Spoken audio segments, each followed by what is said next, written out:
हमारा topic of discussion है graph theory में ऑल पेयर शॉर्टेस्ट पाथ। तो इससे पहले ये हमारी 14th वीडियो है और इससे पहले जो हमने वीडियोस बनाए 13th वीडियो या हमारे जो 12th वीडियोस थे वो हमने सिंगल सोर्स शॉर्टेस्ट पाथ पढ़ा था। तो single source shortest path, single source shortest path, और आज हम क्या पढ़ेंगे? All pair shortest path. तो सिंगल सोर्स शॉर्टेस्ट पाथ निकालने के दो मेथड मैंने आपको बताए, एक था डिकास्त्रा और एक बताया था मैंने आपको बेलमैन फोर्ड। ये मैंने इसके बेलमैन फोर्ड, तो ये मैंने आपको बताया। तो डिकास्त्रा और बेलमैन फोर्ड से हम लोग सिंगल सोर्स शॉर्टेस्ट पाथ निकालते हैं। सिंगल सोर्स शॉर्टेस्ट पाथ का क्या मतलब है? सोर्स सिंगल है, ठीक है, और आपको अलग अलग जगह जाना है। दैट इज, अगर मैंने इसको पकड़ लिया, ये मेरा सोर्स है, तो यहां से यहां, यहां से यहां, यहां से यहां, यहां से यहां, मतलब मैं इसकी बात कर रहा हूं कि मुझे यहां से जाना है। तो this is called single source shortest path. But all pair shortest path क्या है? अब ऑल पेयर शॉर्टेस्ट पाथ की बात करते हैं तो अगर मैं दिल्ली की बात करूं, अगर मैं सिर्फ दिल्ली की बात करूं तो दिल्ली में कुछ जगह के नाम लेते हैं।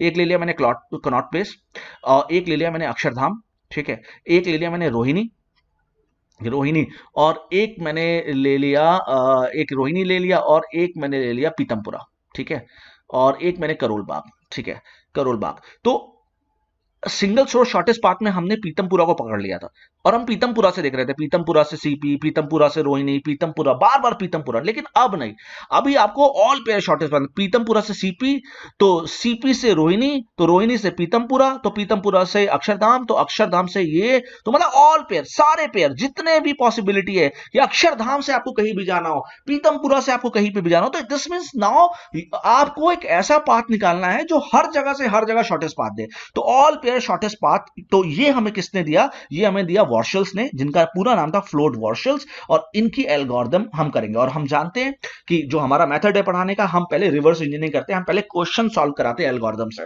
पहले हम क्वेश्चन सॉल्व कराते हैं, जब आप एक बार क्वेश्चन सॉल्व कर लेते हो तो एल्गोरिथम पढ़ना आपके लिए बहुत ईजी हो जाता है। 70% आपके लिए इजी हो जाता है एल्गोरिथम को समझना। और अगर मैं आपको पहले एल्गोरिथम पढ़ाऊं तो आपके लिए मेरे ख्याल से 100% टफ है उस चीज को समझना। तो let's start with the question of सब। फर्स्ट ऑफ ऑल क्वेश्चन कैसे करेंगे सॉल्व, और क्या मतलब है, कैसे सॉल्व करेंगे, तो लेट्स स्टार्ट। तो फ्लोड वॉर्शल एल्गोरिथम लगानी है आपको। तो Floyd Warshall algorithm is used to find all pair shortest path. तो आज के बाद ये याद रखना कि कोई आपसे पूछ ले डिकास्ट्रा किस लिए लगाते हैं या बेलमैन फोर्ड किस लिए लगाते हैं, तो वो सिंगल सोर्स शॉर्टेस्ट पाथ है, जबकि फ्लोड वॉर्शल्स कहां लगाते हैं? ऑल पेयर शॉर्टेस्ट पाथ पे लगाते हैं। Problem for a given weighted graph, और कहां लगेगा? वेटेड ग्राफ पे लगेगा, ऑब्वियस है, वेटेड ग्राफ दिया होगा। As a result of this algorithm it will generate a matrix. तो क्या होगा? एक मैट्रिक्स बनेगी, भाई ऑब्वियस है, हर जगह से हर जगह निकालना है, which will represent the minimum distance from any node to all other node. किसी भी नोड से किसी भी नोड तक आपको एक मैट्रिक्स बना के दे देगा कि भाई अगर आपको यहां से यहां जाना, यहां से यहां जाना, यहां से यहां जाना, तो आप निकाल सकते हैं। At first output matrix is same as the given cost. तो ये हम पढ़ेंगे, इसको सॉल्व करके देखेंगे। देखो आपको एक वेटेड ग्राफ दिया और उस वेटेड ग्राफ का आपने वेटेड मैट्रिक्स बनाया, और ये वेटेड मैट्रिक्स क्या है? वही जो मैट्रिक्स की बात कर रहे हैं। अब आप देखो, तो आपको कितने वर्टेक्स दिए? 4 वर्टेक्स है, A R R S T U, तो आप लिख लो R S T U, R S T U. आप चाहते हैं ये स्क्वायर मैट्रिक्स बनेगी एन क्रॉस एन की, तो दैट इज 4 क्रॉस 4 की मैट्रिक्स है ये हमारी। अब आर से आर के बीच में कोई वेट है? हाँ, आर से आर के बीच में एक लूप है 7, तो आपने यहां पे लिख दिया 7। आर से एस के बीच में कोई वेट है क्या? आर से एस, हाँ, आर से एस के बीच में ये वाला वेट है 5, तो आपने 5 लिख लिया। क्या आर से टी के बीच में कोई वेट है? आर से कहीं हम टी पहुंच पा रहे हैं? नहीं, आर से टी के बीच में डायरेक्ट कोई पाथ नहीं है, तो दैट विल गिव यू 0। क्या आर से यू के बीच में कोई डायरेक्ट पाथ है? आर से यू से आर के बीच में तो है, लेकिन आर से यू के बीच में नहीं है, तो यू विल गिव 0 ना। अभी नहीं समझ में आया तो देख लो ना। अब मैट्रिक्स से तो फिल करनी है। एस से आर के बीच में कोई वेट है? हाँ बिल्कुल है, ये 7 वेट है, जाता रहा है एस से आर की तरफ, तो एस से आर के बीच में कितना वेट है? 7, हमने लिख लिया। एस से एस के बीच में है क्या कोई लूप है क्या? No, there is no loop, तो आपने 0 लिख लिया। तो इस तरीके से सबसे पहले आप क्या करेंगे, आपको एक वेटेड, सबको सबसे पहले क्या दिया है? आपको एक वेटेड ग्राफ दिया है। अब उस वेटेड ग्राफ से आप वेटेड मैट्रिक्स बना लेंगे। अब उस वेटेड ग्राफ से वेटेड मैट्रिक्स बनाने के बाद फायदा क्या है? देखो आपको क्या करना है, आपको ये निकालना है कि आर से यू में कितना पैसा लगेगा, यू से आर में कितना पैसा लगेगा, आर से टी में कितना लगेगा, टी से आर पे कितना, हर जगह से हर जगह कितना। आप आर, इसको अक्षरधाम मान लो, इसको पीतमपुरा मान लो, इसको रोहिणी मान लो, और इसको कनॉट प्लेस मान लो, ठीक है। तो इस तरीके से आप इसको मान के सॉल्व करेंगे। तो लेट्स स्टार्ट कि हम इसको कैसे सॉल्व करेंगे। तो अब हम इस क्वेश्चन की तरफ चलते हैं। तो अब देखो क्वेश्चन में कह रहा है कि आपको ये ग्राफ दिया है, आपको ये वेटेड मैट्रिक्स अभी अभी हमने देखी, हमने कैसे निकाली ये भी बताने की अब मुझे जरूरत नहीं है। तो कह रहा है कि आप ये जो ये निकालेंगे ना, ये क्या होगा, ये डी आई जे जो भी है ये डब्ल्यू आई जे के बराबर होगा अगर के की वैल्यू जीरो है। अगर के की वैल्यू जीरो, अगर हम स्टार्ट कर रहे हैं तो आप as it is D I J लिख लो, और अदरवाइज आप कुछ इस तरीके का फॉर्मूला इस्तेमाल करो। तो ये फॉर्मूला हम इस्तेमाल नहीं करेंगे। मैं आपको एक ऐसा मेथड बताऊंगा जिससे विद इन 5 मिनट के अंदर आप कोई भी क्वेश्चन सॉल्व कर सकते हैं। विद इन 5 मिनट के अंदर ये फॉर्मूले को भूल जाओ, ये फॉर्मूला क्या कह रहा है, जस्ट फॉरगेट इट। ठीक है, सबसे पहले क्या करो, आप एक मैट्रिक्स Q0 बनाओ। Q0 कितनी मैट्रिक्स बनानी है मुझे, जितने वर्टेक्स है, कितने वर्टेक्स है, तो हमारे सबसे पहले हमारे भाई 4 वर्टेक्स है, तो 4 मैट्रिक्स बनानी है एक्सक्लूडिंग Q0। Q0 को इंक्लूड नहीं करना है, इस Q0 को छोड़ के। अब Q0 वाली मैट्रिक्स में क्या क्या आएगा लिख लो भाई। ये W आएगा 7 5, और जहां पे 0 वहां पे कर दो इंफिनिटी, जहां पे 0 वहां पे कर दो इंफिनिटी। फाइन। अब आओ 7 infinity infinity 2, then infinity 3 infinity infinity, and then 4, then you have infinity, then 1 and infinity. आपने क्या किया, ये जो आपकी W मैट्रिक्स थी ना, आपने उस W मैट्रिक्स को उठा के Q0 मैट्रिक्स बना लिया, और Q0 मैट्रिक्स में वो जहां पे वेट नहीं था, जहां पे जीरो वैल्यू थी, आपने उसको इंफिनिटी कर दिया। वो जहां पे वेट नहीं था, जहां पे जीरो वैल्यू थी, आपने उसको इंफिनिटी कर लिया। ये हो गया Q0। अब आपको कितने मैट्रिक्स बनाने हैं, 4 मैट्रिक्स बनाने हैं। तो सबसे पहले मैं बनाऊंगा Q1। तो Q1 बनाने के लिए मैं क्या करूंगा, देखो Q1 बनाने के लिए मैं क्या करूंगा, ये ऐसे लूंगा। मैं आपको डायरेक्ट मेथड बता रहा हूं। आप ऊपर वाली मैट्रिक्स का देखो, इसीलिए कह रहा है K-1। जब आप नेक्स्ट मैट्रिक्स निकाले तो पहली वाले, तो ऊपर वाली मैट्रिक्स है, क्योंकि Q1 निकाले तो पहला रो पहला कॉलम एज इट इज लिख ले। तो पहला रो 7 7 इंफिनिटी 4 5 इंफिनिटी इंफिनिटी। पहला रो पहला कॉलम को आप एज इट इज जैसा है वैसा लिख ले, कोई चेंज करने की जरूरत नहीं है। आपने कर लिया। तो मैंने क्या बताया, अगर आपको Q1 निकालना है तो पहला रो पहला कॉलम एज इट इज लिख ले। अब मुझे ये वैल्यू निकालनी है। अब ये वैल्यू निकालनी है तो उसमें परपेंडिकुलर डालो। परपेंडिकुलर क्या होता है, ये और ये होता है ना, इसी को तो परपेंडिकुलर बोलते हैं। अब इन दोनों को जोड़ो, 7 और 5 कितना हो गया, 12, और इस प्लेस पे यहां पे क्या ऊपर इंफिनिटी, दोनों में छोटा क्या है, विच इज छोटा, 12 इज स्मॉलेस्ट और इंफिनिटी 12। तो अब इंफिनिटी की जगह यहां पे क्या आ गया 12। नहीं समझ में आया, इसको निकालना है। चलो अब यहां पे आप परपेंडिकुलर डालो, किस पे, जो हमने सेलेक्ट किया है। तो ये हो गया इंफिनिटी और ये हो गया 7, और 7 प्लस इंफिनिटी कितना हो गया इंफिनिटी, और यहां पे कितना है इंफिनिटी, दोनों में क्या छोटा है, कुछ नहीं, इंफिनिटी रहेगा। तो भाई इंफिनिटी रह गया, तो इंफिनिटी। नहीं समझ में आया आपको, इस वाले वैल्यू को निकालना। चलिए इस पे और इस पे स्ट्रेट परपेंडिकुलर डालो, तो 7 और इंफिनिटी कितना हो गया इंफिनिटी, और यहां पे कितना है 2, दोनों में छोटा कौन सा है 2, तो आपने 2 लिख लिया। फाइन। तो छोटा कौन सा है 2, आपने 2 लिख लिया। नहीं समझ में आया आपको, कोई बात नहीं। अगर आपको ये वैल्यू निकालनी है, आपको परपेंडिकुलर किस पे डालना है, सिलेक्टेड एलिमेंट पे। तो अब मैं परपेंडिकुलर नहीं डालूंगा, अब ऐसे बताऊंगा 5 और इंफिनिटी, 5 प्लस इंफिनिटी इंफिनिटी, और यहां पे क्या है 3, तो कौन सा छोटा है, 3 छोटा है, तो आप 3 लिख लो। अब देखो जल्दी जल्दी करेंगे, यहां पे इंफिनिटी प्लस इंफिनिटी, ये देखो ना, ये परपेंडिकुलर डाला इसके, इंफिनिटी प्लस इंफिनिटी इंफिनिटी, और यहां पे कितना है इंफिनिटी, छोटा कौन सा है इंफिनिटी है, कोई नहीं है छोटा। अब आओ यहां आती है बारी, ये वाली बारी आती है, ठीक है, इसकी बारी आती है। अब देखो इंफिनिटी प्लस इंफिनिटी इंफिनिटी, और यहां पे क्या है इंफिनिटी, तो इंफिनिटी ही रहेगा। फाइन। अब देखो इसकी बारी आती है, अब इस एलिमेंट की बारी आती है। अब यहाँ पे 5 और ये 4 है, 5 और 4 9 हो गया। यहाँ पे कितना है इंफिनिटी, कौन सा छोटा, 9 छोटा, तो 9 आ गया। अब यहां देखो इस एलिमेंट को निकालना है, ठीक है। अब देखो इंफिनिटी और 4 कितना हो गया इंफिनिटी, 4 प्लस इंफिनिटी इंफिनिटी, और यहाँ पे कितना है 1, तो 1 आ गया। अब इसको देखो 4 और प्लस इंफिनिटी इंफिनिटी, और यहां पे भी कितना है इंफिनिटी, तो इंफिनिटी आएगा। फाइन। नहीं समझ में आया, तो ये तो भैया हमने Q1 निकाला। अब हम क्या निकालेंगे Q2। तो अब हम Q2 निकालेंगे। तो अब हम भैया फिर से निकालेंगे Q2। तो मैं कलर फिर से ही चेंज कर लेता हूं। तो अब मैं Q2 निकालूंगा। तो Q2 निकालते समय क्या करेंगे, ऊपर वाली मैट्रिक्स का, जस्ट इसके ऊपर वाली मैट्रिक्स, इसने किसको रेफर किया था, इसको। अब ये इसको जस्ट ऊपर वाली मैट्रिक्स का second row second column as it is लिख लें। तो सेकंड रो क्या है 7 12 इंफिनिटी और 2, और सेकंड कॉलम क्या है 5 12 तो ऑलरेडी आ गया, 3 एंड 9। अब आप इसको सेलेक्ट कर लें, आप इनको सेलेक्ट कर लें, आप इनको सेलेक्ट कर लें, आप इस रो को सेलेक्ट कर लें, और आप इस रो को सेलेक्ट कर लें। फाइन। तो अब आपको ये एलिमेंट्स बनाने हैं। कैसे बनाएंगे, देखिए ये एलिमेंट बनाना है तो आप परपेंडिकुलर डालिए। परपेंडिकुलर क्या है, ये और ये, तो परपेंडिकुलर डालिए। तो मैं कलर ही चेंज कर लेता हूं ताकि आपके लिए थोड़ा सा आसान हो जाए और समझना। तो ये मैं अगर चेंज कर लेता हूं, अब आप परपेंडिकुलर परपेंडिकुलर डालिए, तो 7 और 5 कितना हो गया 12, और यहाँ पे ऑलरेडी कितना है 7, छोटा कौन सा है 7, तो हम चेंज नहीं करेंगे, जो मिनिमम है उसी को रखेंगे।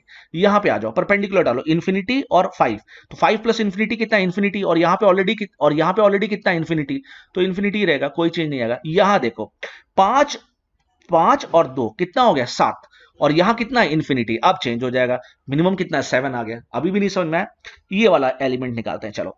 तो 7 और 3 कितना हो गया 10, और यहां पे कितना इन्फिनिटी, तो ये आ गया भाई 10। अब देखो 3 और प्लस इन्फिनिटी कितना हो गया इन्फिनिटी, और यहां पे ऑलरेडी इस पोजीशन पे क्या था इन्फिनिटी, तो इन्फिनिटी आएगा। यहां देखो 3 और 2 कितना हो गया 5, और यहां पे कितना था इन्फिनिटी, तो भाई यहां तो आ गया 5 आपका, ठीक है। अब आप देखो यहां पे इसकी इसकी बारी देखो, देखो आप परपेंडिकुलर किस पे डालना है, इस पे नहीं डालना, आप ऐसा ना कर दे 10 और 9, नहीं, आपको सिलेक्टेड एलिमेंट पे परपेंडिकुलर डालना है। अब 7 और 9 कितना हो गया, 7 और 9 हो गया आपका 16, यहां पे ऑलरेडी 4 था, पिछले वाले मैट्रिक्स में 4 था, तो आप मिनिमम क्या है 4, तो 4 रहने देंगे। ये निकालना आपको, 9 और इन्फिनिटी कितना हो गया इन्फिनिटी, और यहां पे ऑलरेडी 1 था, तो 1 ही रहने देंगे। यहां देखें अब आप 9 और 2, 9 और 2 कितना हो गया 11, और यहां पे ऑलरेडी कितना था इन्फिनिटी, तो कौन सा छोटा है 11, तो यहाँ पे 11 आ गया, तो हमने Q2 निकाल लिया, तो Q2 निकल गया। अगर आपको Q2 भी नहीं समझ में आया तो कोई बात नहीं, अगर आपको नहीं समझ में आ रहा तो कोई बात नहीं, मैं हूं, मैं आपको समझाता रहूंगा जब तक आपको समझ में नहीं आएगा। तो चलो Q3 निकाल लें, तो अब हम निकालेंगे Q3, तो अब हमने Q3 निकाला, तो Q3 कैसे निकालेंगे, इस वाली मैट्रिक्स का, किस वाली मैट्रिक्स का, जस्ट जो पहले आप करके आए इस वाली मैट्रिक्स का थर्ड रो और थर्ड कॉलम आप सेलेक्ट कर लें। तो थर्ड रो क्या है इसका, 10 3 इन्फिनिटी 5, 10 3 इन्फिनिटी और 5, और थर्ड कॉलम क्या है infinity infinity infinity 1, infinity infinity infinity और 1। तो ये हो गया थर्ड रो, और ये हो गया सर थर्ड कॉलम, ये हो गया थर्ड रो और थर्ड कॉलम। अब हमें हमेशा मदद किसकी लेनी, जस्ट पीछे वाली मैट्रिक्स की, तो मैं अब कलर चेंज कर लेता हूं, और ये मैं मान लो ग्रीन कलर ले लेता हूं। अब मैं सॉल्व करूंगा, चलो अब आपको इस एलिमेंट को निकालना है, यहां वाले एलिमेंट को, तो किस पे परपेंडिकुलर डालेंगे, इस पे। तो 10 प्लस इन्फिनिटी कितना हो गया इन्फिनिटी, जबकि यहां पे पिछली मैट्रिक्स में क्या पड़ा हुआ था 7, तो ऑब्वियस है 7 छोटा है, तो 7 ही आएगा। भाई यहां पे आ जाओ, 3 और इन्फिनिटी कितना हो गया इन्फिनिटी, जबकि पिछली वाली मैट्रिक्स में यहाँ पे 5 पड़ा था, तो कौन सा छोटा है 5 छोटा है, तो 5 आ गया। अब आपको ये पोजीशन निकालनी है। अब इन्फिनिटी और 5 कितना हो गया इन्फिनिटी, 5 प्लस इन्फिनिटी इन्फिनिटी, यहाँ पे ऑलरेडी कितना था 7, तो ऑब्वियस है 7 छोटा है, तो 7 आ गया। अभी भी नहीं समझ में, आप इधर आइए, इन्फिनिटी और 10 पे परपेंडिकुलर डालिए, तो 10 प्लस इन्फिनिटी इन्फिनिटी, यहाँ पे ऑलरेडी कितना था 7 सेकंड पोजीशन पे, तो 7 आ गया। इधर देखें आप 3 और इन्फिनिटी कितना हो गया इन्फिनिटी, 3 और इन्फिनिटी 3 प्लस इन्फिनिटी इन्फिनिटी हो गया, और यहाँ पे ऑलरेडी कितना था 12, तो भाई ऑब्वियस है मिनिमम 12 है, तो 12 ही रहेगा। भाई यहाँ पे परपेंडिकुलर डाले, 5 प्लस इन्फिनिटी कितना हो गया इन्फिनिटी, और यहाँ पे ऑलरेडी कितना था 2, तो 2 ऑलरेडी मिनिमम है, तो भाई 2 ही रहेगा। अब यहाँ पे आप परपेंडिकुलर डाले, तो 10 और 1 पे जब आप डालेंगे तो कितना हो गया 11, और यहाँ पे ऑलरेडी कितना है 4, तो भाई 4 छोटा है, तो 4 ही रहने देंगे। अब यहाँ पे परपेंडिकुलर डालें आप, तो जब आप 3 और 1 डालेंगे तो 4 आ जाएगा, और यहाँ पे ऑलरेडी कितना था 9, तो कौन सा छोटा, 9 छोटा या 4 छोटा, 4 छोटा, तो 4 आ गया। अब एक ये एलिमेंट बचता है यहाँ पे, 5 और 1 कितना हो गया जी, 5 और 1 कितना हो गया 6, और यहाँ पे कितना था 11, कौन सा छोटा, भाई 6 छोटा ना, तो 6 आ गया। तो ये तो हो गया जी आपका क्या, ये हो गया आपका Q3 मैट्रिक्स, ये आ गया आपका Q3 मैट्रिक्स। अब क्या निकालना है, अब हमें निकालना है Q4 मैट्रिक्स, क्योंकि कितनी मैट्रिक्स निकालनी, जितने वर्टेक्स है, कितने वर्टेक्स है 4 वर्टेक्स है, तो 4 वर्टेक्स निकाल लेते हैं। अब हम Q4 मैट्रिक्स निकालते हैं, तो हम Q4 मैट्रिक्स निकालते हैं, और ये Q4 मैट्रिक्स को बड़े शानदार तरीके से निकालना है, ताकि हम बिल्कुल साफ साफ साफ साफ कर पाए, ठीक है। भाई अब Q4 मैट्रिक्स निकालना है, तो Q4 मैट्रिक्स में अब आप क्या कर रहे हैं, फोर्थ रो और फोर्थ कॉलम को कॉपी कर लें। फोर्थ रो में क्या है 4 4 1 6, और फोर्थ कॉलम में क्या 7 2 5 और 6, इनको सेलेक्ट कर लें, और इनको सेलेक्ट कर लें। चलिए अब हमें ये निकालना है ना, ये एलिमेंट निकालना है, तो परपेंडिकुलर किस पे डालेंगे सिलेक्टेड, 7 और 4 कितना हो गया 11। अब मैं कलर चेंज कर ले रहा हूं ताकि आपके लिए और बेहतर हो जाए, तो 7 और 4 भाई कितना हो गया 11, तो 7 और 4 हो गया 11, और यहाँ पे ऑलरेडी पिछले वाली, अब हम ये किसकी मदद लेगा, ये इसकी मैट्रिक्स की मदद लेगा ना, तो 7 और पिछली वाली मैट्रिक्स में जस्ट इसके पीछे वाली मैट्रिक्स है, Q4 निकाले तो Q3 को देखना है, Q3 निकाले तो Q2 को देखना है, तो Q4, तो 7 और 4 कितना हो गया 11, यहाँ पे ऑलरेडी 7 था, तो 7 ही रहेगा। अब इसको देखे भाई, 7 और 4 कितना हो गया 11, यहाँ पे ऑलरेडी 5 था, तो ऑब्वियस है 5 ही रहेगा, छोटा 5 है। यहाँ पे देखे भाई 7 और 1 कितना हो गया 8, और यहाँ पे इन्फिनिटी था, छोटा क्या है 8, इन्फिनिटी से 8 छोटा है ना, देखिए अब उल्टा हो गया, ये इन्फिनिटी नहीं 8 है, ये 8, ठीक है। अच्छा, अब आप इसको निकालें। अब सेलेक्टेड एलिमेंट क्या होंगे, 2 और 4 ना, 4 और 2 कितना हो गया, 6 हो गया, और यहाँ ऑलरेडी कितना है 7, तो कौन सा छोटा, 6 छोटा, तो 6 आ गया। अब इसको निकालें आप, 4 और 2 कितना हो गया 6, यहाँ पे कितना है 12, तो छोटा कौन सा है, 6 ही है ना, तो 6 आ गया। अब आप यहाँ पे देखिए 2 और 1 कितना हो गया 3, और यहाँ पे कितना था इन्फिनिटी, तो छोटा कौन है, 3 है ना, तो 3 आ गया। नहीं समझ में आ रहा, यहाँ देखें आप, यहाँ पे 5 इस पे और इस पे परपेंडिकुलर डाला, 5 और 4 कितना हो गया 9, और यहां पे कितना था 10, तो छोटा क्या अभी 9 है था, तो 9 आ गया। अब चले भाई 3 इधर देखते हैं, 4 और 5 कितना हो गया 9, और यहाँ पे ऑलरेडी 3 था, तो भाई 3 छोटा है तो 3 ही रहेगा। अब यहां देखें आप, 5 और 1 6 हो गया, और यहाँ पे कितना था इन्फिनिटी, छोटा क्या है 6 है, तो 6 आ गया। तो ये जो है आपकी, ये जो है फाइनल मैट्रिक्स बन गई। तो ये जो है आपकी फाइनल मैट्रिक्स बन गई, और ये फाइनल मैट्रिक्स Q4 है।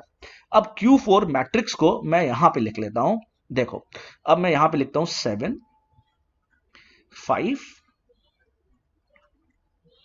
5 8 7 6 6 3 2 9। इसको यहां लिखना ज्यादा बेहतर नहीं होगा, इसके लिए मुझे एक स्पेस की जरूरत पड़ेगी, और वो स्पेस चलो मैं Q4 को ही मान लेता हूं। चलो Q4 हमारी फाइनल मैट्रिक्स है, इसको मैंने बहुत ध्यान से बनाया है, तो Q4 को मैं थोड़ा सा दूर कर देता हूं। ये मेरी Q4 मैट्रिक्स है। अब चलो, ये क्या था R, ये क्या था S, ये क्या था T, और ये क्या था U। आपने लिख लिया, मैं कलर थोड़ा सा चेंज कर दूं ताकि और क्लियर हो जाए। अब मैं कलर ले लेता हूं ये डार्क वाला, मैंने ले लिया R S T U, ये मदद किसकी ले रहा था, ऊपर वाले की, ठीक है। और ये है R S T U। अब आप देखें, R से R जाने का वेट कितना है 7, तो R से R जाने का वेट कितना है 7, बिल्कुल ठीक है। R से R जाने का वेट 7 है, तो मिनिमम 7 ही है। R से S जाने का 5 वेट है, R से अगर आपको S जाना है तो ये 5 वेट है, बिल्कुल ठीक है जी, 5 वेट है।